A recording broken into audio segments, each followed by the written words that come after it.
자, 우리가 지난 시간까지 예수님의 낮아지심과 높아지심에 대해서 배웠습니다. 하나님이신 성자 하나님께서 이 땅으로 낮아지셨다. 그리고 올라가심, 그러니까 높아지심은 인성으로서 높아지셨다라고 말씀드렸어요. 인성으로서 높아지셨다. 예수님께는 신성과 인성 모두가 있었는데 그분이 인간으로서 왕으로 등극하신 거예요. 우리의 대표로서, 인간이시기 때문에 우리의 대표가 되실 수 있는 거고, 인간의 대표로서 왕이 되셨고 그 안에서 우리도 함께 왕이 된 것입니다. 거기까지 배웠고, 오늘은 예수님의 속죄 사역에 대해서 배울 거예요. 예수님께서 우리를 위해서 죄값을 치러주셨다라는 것을 모르는 분들은 이곳에 아무도 안 계실 것입니다. 그런데 이것이 어떻게 가능하냐는 거예요. 이게 어떻게 가능하냐. 2000년 전에 저기 예루살렘 쪽에서 있었던 어느 한 사람의 죽음이 어떻게 우리에게 속죄라는 이런 엄청난 은혜를 줄 수가 있는 거냐, 거기에 대해서 배우는 거예요. 그래서 속죄 사역입니다. 주 예수께서는 영원하신 성령을 통하여 단번에 하나님께 드리신 그의 완전한 순종과 자기 희생 제사로 말미암아라고 했습니다. 자, 주 예수께서는 이라고 했어요. 주는 무슨 뜻이다? 왕이란 뜻이다. 항상 주란 말이 나오면 왕이란 뜻이에요. 한문으로 봐도 아주 비슷하게 생겼습니다. 주인 주자하고 왕자는 맨 위에 한 끗 차이에요. 그죠? 주는 왕이란 뜻이에요. 우리가 예수님을 주님이라 부를 때에는 당신은 저의 왕이십니다 라는 고백이에요. 그러니까 내 인생에서 예수님의 말씀에 순복하지 않고 사는 것은 주님을 주님이라 부를 자격이 없는 것입니다.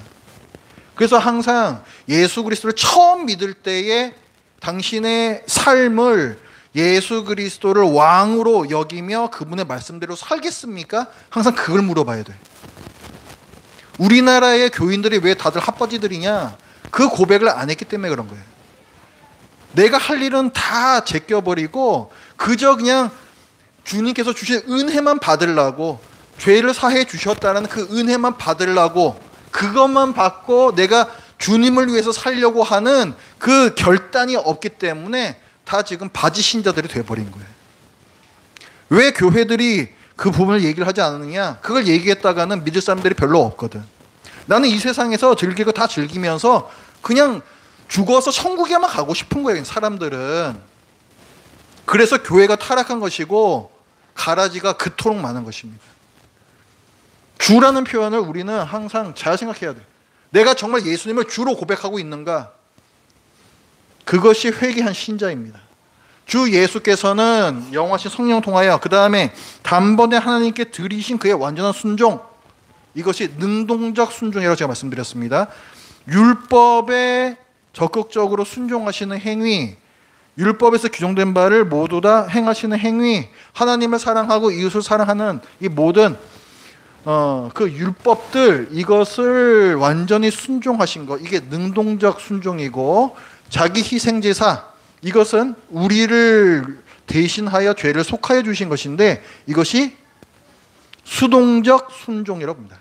능동적 순종, 수동적 순종 이렇게 불러요. 소극적 순종 이렇게 부릅니다. 그러니까 이 두 가지 순종으로 말미암아 그 순종이 하나님께 드려졌다라고 하고 있고, 아버지께서 그에게 주신 모든 자들을 위해서 그 일을 하신 거예요. 예수님께서 이 세상 모든 사람을 위해서 그 일을 하신 게 아닙니다. 예수님께서는 아버지께서 내게 주신 자들을 위하여 이 두 가지 순종을 해주신 거예요. 그래서 예수 그리스도를 머리로 삼지 않는, 예수 그리스도를 왕으로 삼지 않는 사람들에게는 이 은혜가 미치지 않습니다. 그래서 이 속죄의 범위가 제한되어 있는 거죠. 그래서 이것을 신학적인 용어로는 제한 속죄라고 그래요. 제한 속죄. 어떤 사람들은 이렇게 얘기합니다. 모든 사람들을 위해서 속죄가 이루어졌다. 성경에 어긋나는 말이에요. 그것이 하나님의 어떤 그 사랑을 굉장히 강조하는 것처럼 들릴 수는 있지만 문제는 성경은 그렇게 말씀하고 있지 않다는 사실입니다. 우리의 진리의 기준은 항상 성경이에요. 우리 정서에 맞느냐가 아니고 항상 성경이 기준이에요. 성경은 하나님께서 택정하신 자, 예정하신 자들을 위해서만 예수님께서 순종하셨고 대리속죄하셨다라고 분명히 밝히고 있습니다. 그래서 이 순종으로 말미암아 우리들이 원래 하나님께 드려야 했던 의가 있어요. 의. 하나님 앞에서 우리가 만족시켜야 할 의가 있었는데 그것을 이 두 가지 순종으로 만족시켜 주셨다라고 말하고 있습니다. 그러면 아까 처음에 질문, 2000년 전에 예루살렘에서 어떤 한 사람이 그 일을 했는데, 예수님께서 그 일을 하셨는데 그게 어떻게 지금의 나에게 이렇게 내가 지금 완전히 순종한 것이고 내가 죄값을 치른 것이고 어떻게 이게 나한테 이게 적용이 될 수가 있느냐? 그것이 영원하신 성령을 통하여입니다. 예수님께서 이루신 사역은 쉽게 말해서 어떤 객관적인 사실이에요. 그것을 한 사람 한 사람에게 주관적으로 연결시켜주는 역할을 하시는 분이 성령님이십니다. 로마서 5장 말씀 같이 읽겠습니다. 시작. 한 사람이 순종하지 아니함으로 많은 사람이 죄인 된 것 같이 한 사람이 순종하심으로 많은 사람이 의인이 되리라. 앞부분의 한 사람은 아담이고 뒷부분의 한 사람은 예수 그리스도입니다. 우리 인류의 대표인 아담이 순종하지 아니함으로 모든 인류가 죄인이 되었습니다. 죄책과 오염, 원죄라 그랬어요. 원죄의 유전에 대해서는 저희들이 이미 배웠습니다. 그 얘기를 하는 것이고, 그 다음에 한 사람이 순종하심, 예수 그리스도께서 순종하심으로 많은 사람이 의인이 되리라. 예수 그리스도를 머리로 하는 모든 사람들, 신자들입니다. 신자들은 의인이 되었습니다. 이게 대표성이란 거예요. 대표성. 굉장히 중요한 개념입니다. 대표성. 인류의 대표였던 아담이 대표였기 때문에 그에게 속한 사람들이 다 그 결과를 같이 책임지는 것이고, 예수 그리스도도 대표였기 때문에 그분의 하신 일의 공로를 그에 속한 자들이 다 같이 나누어 가지는 것입니다. 이게 대표성의 원리예요. 히브리서 9장 말씀도 같이 읽습니다. 시작. 하물며 영원하신 성령으로 말미암아 흠없는 자기를 하나님께 드린 그리스도의 피가 어찌 너희 양심을 죽은 행실에서 깨끗하게 하고 살아계신 하나님을 섬기게 하지 못하겠느냐. 유언은 유언한 자가 죽어야 되나니. 자, 영원하신 성령으로 말미암아라고 되어 있죠. 그래서 어떻게 됐다는 거예요? 그리스도의 피가 우리에게로 연결이 되었다는 거예요. 영원하신 성령으로 말미암아 그리스도의 피가 우리와 연결이 되었다라는 얘기예요. 그래서 그 피가 우리의 양심을 깨끗하게 하고 살아계신 하나님을 섬기게 하였다라고 했습니다. 깨끗하게 하고 섬기게 한다 그랬죠? 이거 원죄, 우리에게 유전되고 있는 원죄를 완전히 뒤집는 말이에요. 원죄가 두 가지가 뭐라 그랬어요? 죄책과 오염입니다.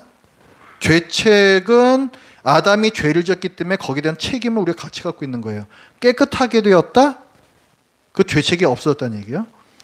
살아계신 하나님을 섬기게 하였다. 섬기게 한다. 우리가 왜 하나님을 섬기지 못하는가? 죄인들이 왜 하나님을 섬기지 못하는가? 부패했기 때문에 그런 거예요. 그래서 자범죄를 스스로 범죄를 또 짓는 것입니다. 살아계신 하나님을 섬겨야 됐다. 오염에 대한 부분을 또 뒤집어 버리신 거예요. 그러니까 예수 그리스도의 피는 우리가 이어받은 그 아담의 죄의 결과를 완전히 뒤엎어 버립니다. 예수 그리스도 죽음으로써 이 일을 이루신 것이고, 히브리서 10장 말씀 같이 읽습니다. 시작. 그가 거룩하게 된 자들을 한 번의 제사로 영원히 온전하게 하셨느니라. 구약 시대에도 죄를 속하기 위해서 제물을 드려 속죄 제사를 드렸습니다. 매일매일 그 일을 해야 됐어요. 매일매일. 왜냐하면 제물의 등급이 낮아서 그렇습니다. 제물에게 안수를 해서 죽여요. 안수를 한다는 것은 죄를 옮기는 것입니다. 죄의 전가라고 얘기해요. 죄를 옮기는 것이고, 그 짐승을 죽여서, 소나 양이나 염소입니다, 이걸 죽여서 죄값을 대신받게 하는 일을 했었죠. 하지만 제물이 불완전했기 때문에 이 일을 계속 반복해야 했었고, 사실은 그림자에 불과했습니다. 그런 제사제도는 영원한 제사장이시며 영원한 제물, 완전하신 제물이신 예수 그리스도, 성자 하나님이시잖아요. 성자 하나님의 피, 이것은 무한한 가치를 가집니다. 이 무한한 가치를 가지는 피이기 때문에 한 번의 제사로만으로도 영원히 우리가 지금까지 지었던 죄, 앞으로 지을 죄까지도 모두 다 포함하여 영원히 죄 씻음을 주셨다는 거예요. 그래서 영단번에 라는 표현도 씁니다. 영단번에 속죄하셨다. 에베소서 5장 2절 말씀 같이 읽습니다. 시작. 그리스도께서 너희를 사랑하신 것 같이 너희도 사랑 가운데서 행하라. 그는 우리를 위하여 자신을 버리사 향기로운 제물과 희생 제물로 하나님께 드리셨느니라. 같은 내용이죠. 우리를 위하여 자신을 버리사 제물이 되셨다. 희생 제물이 되셨다. 속죄 제물입니다. 로마서 3장 말씀 같이 읽습니다. 시작. 이 예수를 하나님이 그의 피로써 믿음으로 말미암아 화목제물로 세우셨으니 이는 하나님께서 길이 참으시는 중에 전에 지은 죄를 간과하심으로 자기의 의로우심을 나타내려 하심이니 곧 이때에 자기의 의로우심을 나타내사 자기도 의로우시며 또한 예수를 믿는 자를 의롭다 하려 하심이라. 하나님께서 예수 그리스도를 죽게 하신 것은 하나님의 공의로우심을 증명하는 사건이었다는 거예요. 예수 그리스도께서 오시기 전에도 수많은 사람들이 있었습니다. 그리고 그 중에도 믿음으로 구원받는 사람들이 있었죠. 아브라함도 있었고 많이 있지 않습니까? 그러면 그 사람들, 그 구약시대의 사람들과 그 구약시대의 사람들이 어떻게 해서 구원을 받을 수가 있느냐라는 질문이 생길 수가 있는 거예요. 하나님께서는 공의로우신데 왜 아브라함이나 다윗 같은 사람들은 지옥에 안 보내셨느냐라는 질문이 있을 수가 있는 겁니다. 그렇게 되면 하나님은 불의하신 게 아닙니까? 라고 했을 때 사도 바울은 답하고 있는 거예요. 그들은 앞으로 오실 예수 그리스도를 믿었기 때문에, 여기 보면 화목제물이라고 표현이 되어 있어요. 그래서 예수 그리스도의 그 피로 죽음으로써 그 구약시대 신자들의 죄까지도 모두 다 속죄를 해주셨다는 거예요. 그렇기 때문에 하나님은 의로우신 분이라는 거예요. 예수 그리스도가 오실 때까지는 하나님께서 그들의 죄를 길게 계속해서 참으셨던 것인데, 그러면 그들의 죄를 간과하신 것 아닙니까? 아니라는 거예요. 아니라는 거예요. 후에 오신 예수 그리스도, 이미 정해진 때에 오시기로 되어 있었고, 그분이 이 신자들의, 구약시대 신자들의 죄까지도 모두 다 씻으셨다라는 것입니다. 그래서 구약시대에 죽은 그 신자들에 대한 그런 어떤 반론을 제거하는 거고, 그 다음에 밑에서도 마찬가지죠. 그렇게 예수 그리스도를 죽게 하심으로 하나님께서 의로우시다라는 사실을 증명하셨다는 거예요. 하나님께서는 의로우신 분이세요. 예수 그리스도의 십자가 사건은 하나님께서 의로우시다, 이것을 증명하는 사건입니다. 우리만 의롭게 된 것이 아니라 하나님께서도 의로우시다는 사실을 증명한 사건이 십자가 사건이에요. 그리고 이거 우리 성경에서 이거 잘못 보내, 이게 몇 군데가 있습니다. 우리 성경에서. 여기 보면은 저기 화목제물로라고 되어 있죠. 저거 속죄제물입니다. 원어를 보면은 저게 속죄제물이에요. 화목제물은요, 이미 하나님과 화평케 된 사이에서 드릴 수 있는 게 화목제물이에요. 그래서 이 개념 자체 맞지가 않습니다. 이거 우리가 죄인 되었을 때에 하나님과 불화하는 관계에 있을 때잖아요. 그때는 화목제물을 드릴 수가 없어요. 원어도 화목제물이 아니라 속죄제물을 가리키는 단어입니다. 잘못됐어요. 속죄제물로 예수 그리스도를 주신 것입니다. 그 결과가 화목이죠. 그 결과가 화목이에요. 예수 그리스도가 속죄제물을 드려지심으로 그 결과로 화목한 관계를 우리는 이루게 되었고, 하나님과 그리고 천국의 하나님 나라의 영원한 기업도 얻으셔서 우리에게 주신 거예요. 그러니까 우리와 하나님 사이에 불했던 관계를 화목해 만드시고 하나님 나라를 우리에게 유업으로, 기업으로 주신 거예요.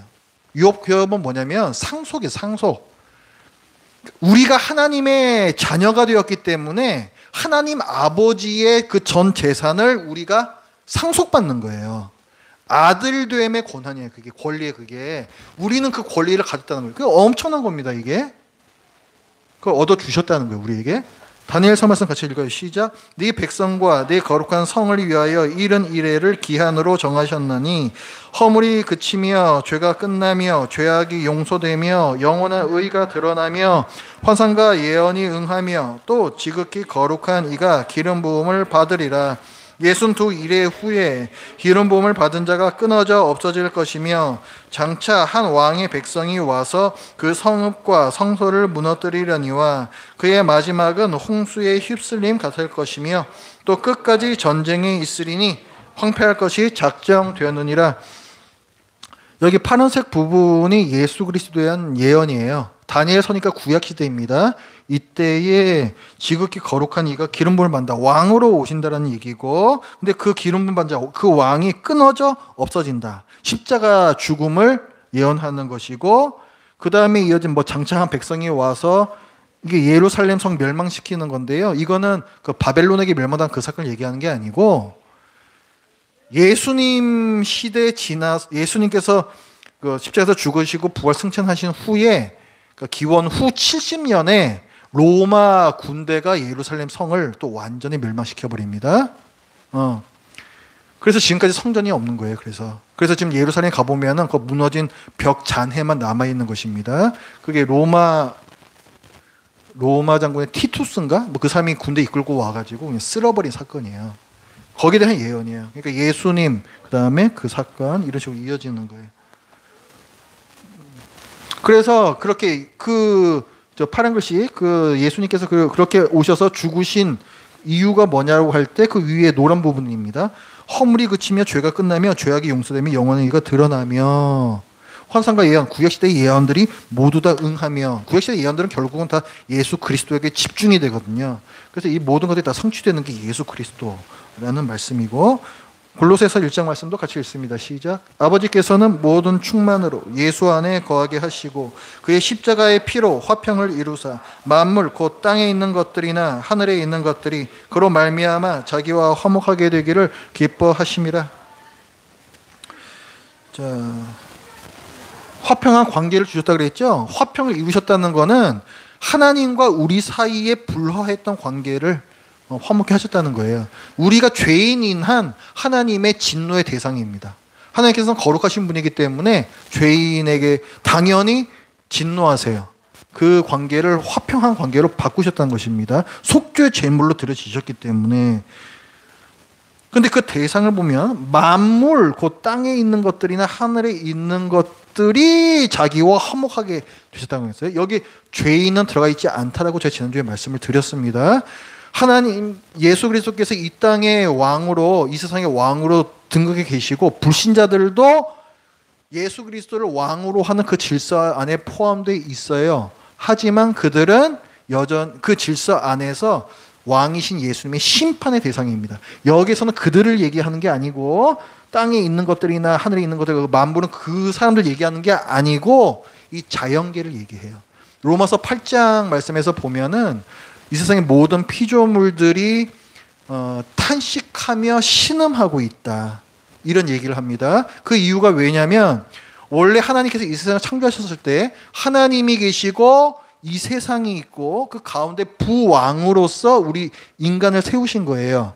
그런데 이건 무슨 의미냐면은 한 집안이 있는데 그 한 집안의 가장으로서 인간을 세우셨다는 뜻입니다. 한 집안에서 가장이 망했다, 그러면 온 집안이 어려워지는 거죠. 같이 망하는 거예요. 마찬가지 개념입니다. 아담과 하와가 타락함으로써 그들이 다스리고 있는 이 한 집안, 온 세상이 같이 어려운 상황에, 비참한 상황으로 빠지게 된 거예요. 그래서 로마서 8장에서 말씀하고 있는 바는 모든 피조물이 이런 상태에서, 이 비참한 상태에서 회복될 날을 기다리고 있다라고 얘기를 해요. 이미 그 회복은 시작이 되었습니다. 예수 그리스도의 초림으로 인해서. 그리고 예수 그리스도 재림하실 때 만물이 다 회복이 완전히 될 거예요. 그게 새 예루살렘 성이고 새 하늘과 새 땅입니다. 거기에 대한 말씀이에요. 그래서 만물, 곧 땅에 있는 것들이나 하늘에 있는 것들이 예수 그리스도로 말미암아 자기와 화목하게 되기를 기뻐하십니다. 그런 의미입니다. 에베소서 말씀 같이 읽습니다. 시작. 모든 일을 그의 뜻의 결정대로 일하시는 이의 계획을 따라 우리가 예정을 입어 그 안에서 기업이 되었으니 이는 우리의 기업의 보증이 되사 그 얻으신 것을 속량 그의 영광을 찬송하게 하려 하심이라. 기업은 상속이라 그랬어요. 그러니까 결국 재산입니다. 재산인데 하나님 나라가 우리 재산이 이제 되었다 그랬죠. 우리가 상속자가 되었기 때문에 그뿐만이 아니라 반대 급부로서 하나님께서 우리를 당신의 재산으로 삼으셨어요. 아시겠어요?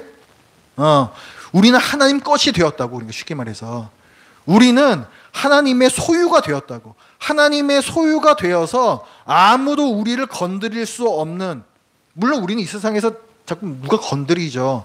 하나님께서는 지금 이 세상에서는 영적으로 우리를 완벽하게 보호하고 계세요.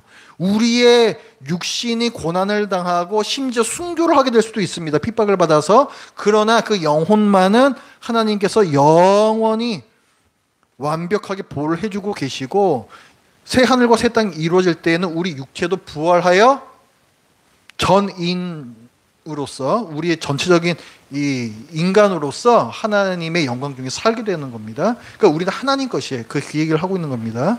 그 안에서 우리가 예정을 입어 그 안에서 그리스도 예수 안에서 기업이 되었다. 그분의 소유가 되었다.